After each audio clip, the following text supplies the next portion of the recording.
Yaman, furioso per le dichiarazioni del produttore turco Faruk Turgut, che l'ha diretto in Daydreamer e Mr. Wong. Ciao a tutti, io sono Newspage, il vostro reporter di fiducia, e benvenuti sul mio canale. Oggi parlerò di nuovo di Yaman, ma prima di tutto vi ricordo di iscrivervi al mio canale YouTube e di lasciare un bel like, per favore. Yaman esplode sui social dopo aver letto le dichiarazioni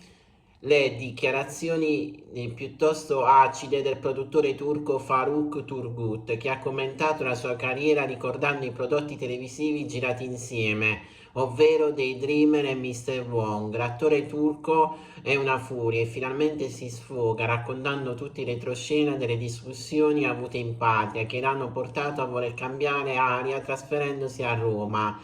Tra le soap più popolari e amate che hanno lanciato Yaman, oltre la Turchia, in Europa e soprattutto in Italia, ci sono Daydreamer e Bey Yanzi, tradotti in italiano come Mr. Wong, per la messa in onda su Canale 5. Entrambe le soap sono state girate sotto la supervisione del produttore turco Faruk Turgut, che ha proprio recentemente rilasciato diverse dichiarazioni poco carine su Can.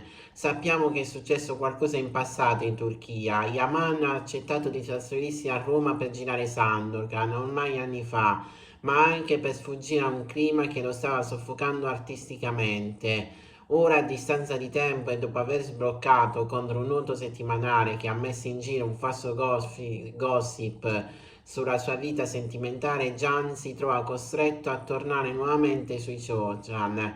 Ah, povero Faruk Turgut, se l'avessi saputo ti avrei mandato dei fiori. A quanto pare il tuo cervello è morto. Che Allah abbia misericordia di te. Racconti in giro che mi hai messo il veto, che mi hai fatto fuori, che il turco non ha avuto successo e chissà cos'altro. Invece è stato venduto negli Stati Uniti ed è diventato la serie più vista sulla piattaforma Premium, in cui è stato distribuito in Spagna e così via. Solo perché mi hai perso a favore di Hayapin, sei arrivato perfino a dire che avrei chiesto 100.000 euro alla Disney, facendo credere alla gente che tra noi ci fosse un accordo. Hai persino cercato di impedire che lavorassero con me anche lì. Intanto Sandokan sta spopolando in tutto il mondo. In Italia non è rimasto un premio che non abbia vinto. Comunque sono talmente felice dal punto in cui sono arrivato nella mia carriera che qualunque cattiveria tu mi abbia fatto, alla fine devo dirti meno male che l'hai fatta. Lo sfogo di Gian è continuato, l'attore ha finalmente ammesso quello che tutti sospettano, ovvero che Forward gli ha cercato di mettere i bastoni tra le ruote in Turchia. Yaman poi ha ammesso che il produttore ha trattenuto il cast al cast di Daydreamer migliaia di euro che avrebbe dovuto far loro per la vendita del prodotto all'estero.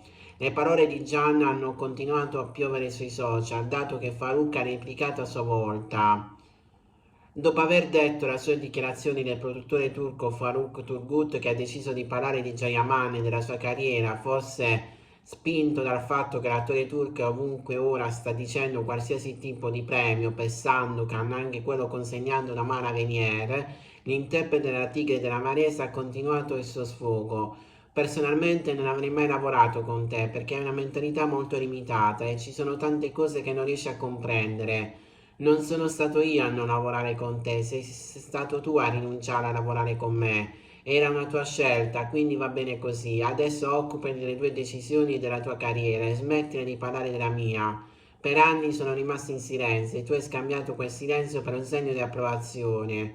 Poi quando finalmente ricevi una risposta inizi subito a dire che il tono è sbagliato e che ti manca o che manca il rispetto. Dici di essere un uomo tutto d'un pezzo? Allora comportati come tale. Ogni volta che qualcuno ti replica, la tua prima reazione è minacciare di portarlo in tribunale. Sembra che tu non abbia altro a cui pensare. Se vuoi diciamoci tutto apertamente, poi vai pure in tribunale, vai dove vuoi, ma prima fatti vedere da un medico. Gian non si è limitato forse volendo buttare fuori tutto quello che corava da anni. Di certo per lui non è stato facile subire scegliendo di non replicare per non creare polemica, per non essere etichettato come un attore che punta sul gossip. Questo è stato lo sfogo di Can Yaman.